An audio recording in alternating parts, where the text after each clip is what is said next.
It's Ducktown, that waddling town. Da-da-da-da, it's Ducktown, we'll show you around. Da-da-da-da, everybody gotta lose the blues here in Ducktown, Friday night in Ducktown, Ducky Town. I've been putting together all the photos, movies, videos of my life, and I'm using them to put together my photo ego biography. I've had to gather materials from all over the globe, now not the globe, just from the mainland. Had friends send me all these materials. I've been going through them for about a year. I've made a couple of movies, and recently some pretty pleasant memories surfaced with, came across looking through the videotapes and Friday Night in Ducktown. Good evening. Welcome to Friday Night in Ducktown. Good evening. Welcome to Television as a Folk Art, also known as Ducktown Friday Night. We've got a great show for you tonight. Good evening. It must be Friday night. You're watching Television as a Folk Art. Not to be confused with Television as a Joke Art, not to be abbreviated as TV as F-Art. And it is not Television as it art in heaven. Howard be my name. I'm Howard Wade, and I'm going to stick with you right here for the next hour. And if it gets scary or confusing or things get a little weird, I'm going to be right back and help guide you through this hour. So please stick with us. It's going to be a lot of fun. Mostly 1981, 83. 84 to some degree. I did a lot of TV work, and so I want to share some of those memories with you. I'm going to be, my VCR just hangs up when I put this in there, so I figured out how to MacGyver with my toaster, be able to go ahead and put this little monkey in there. I just gotta make a little adjustment. Yeah, there we are. Okay, and okay, here we go. Let's watch the movie.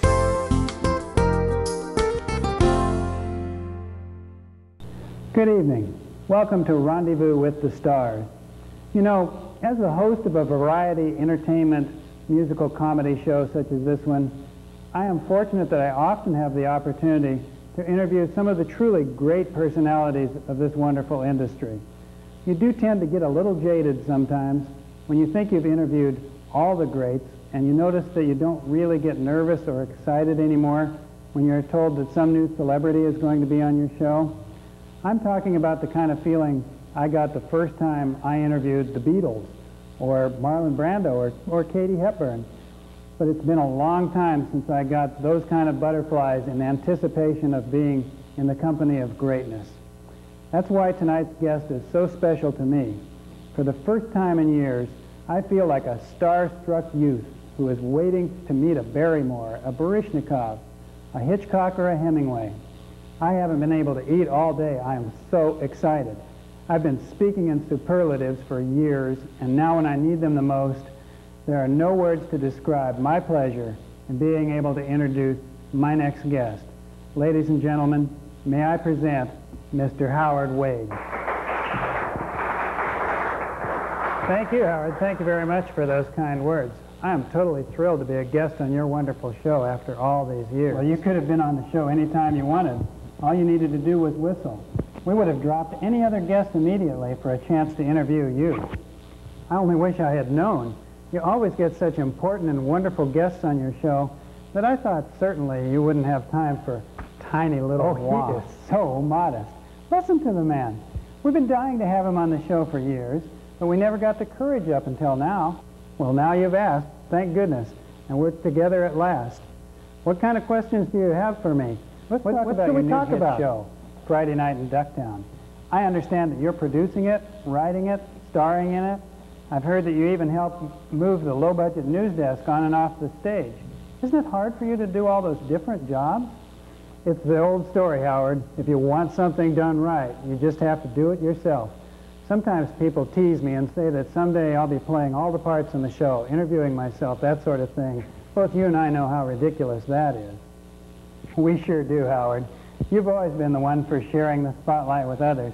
You'd never hog the limelight. That's right, Howard. What kind of response have you gotten from the critics, the press? Well, the folks down at the Ducktown Regular Grind, the local Scandal Sheet and Bargain Hunters Daily, absolutely crazy about the show, Howard. They think it's the funniest thing to come along since the big ice rain of '79. But enough about me, Howard. Let's talk a little about you. Well, sure, Howard. What would you like to know about me? I'd like to know what you think about me, about my new show, and about what kind of clothes I wear. Howard, I think you're the greatest. I think your show is the greatest. And as for your clothes, what can I say, Howard? I only wish I had your taste.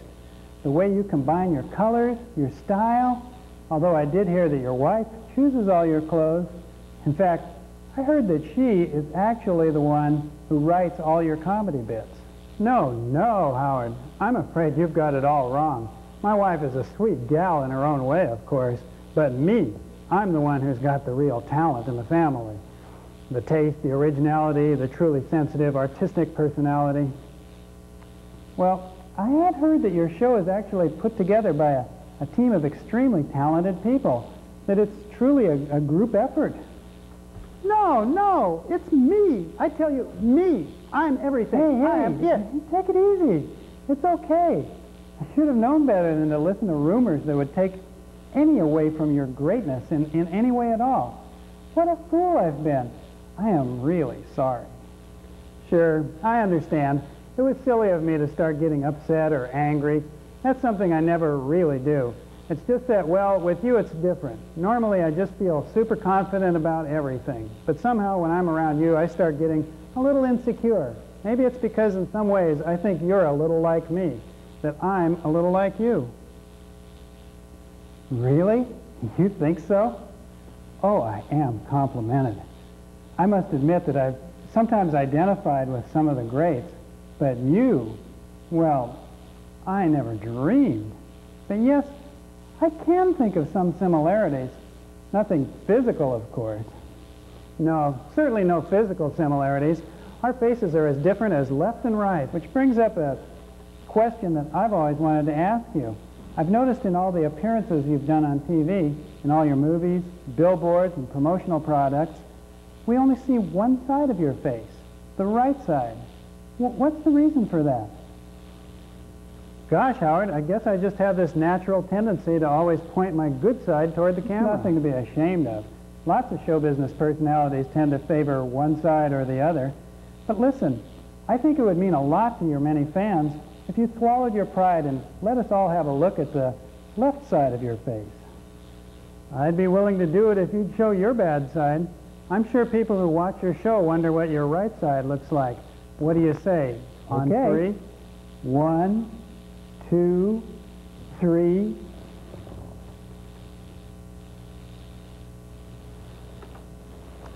Howard, I've enjoyed being on your show. I've got to run now. It's been great. It has been great. Ladies and gentlemen, Howard Wade. What a guy. Oh, that's a little bit hot.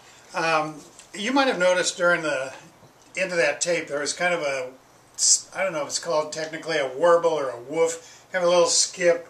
I think it's like what happened when that sinister force acted on Rosemary Wood's tape, Nixon's secretary back in Watergate days, and I think she was tying her shoe on the tape, on the reel-to-reel tape recorder for about 18 minutes, which became a pretty 18-minute embarrassing tape gap for the.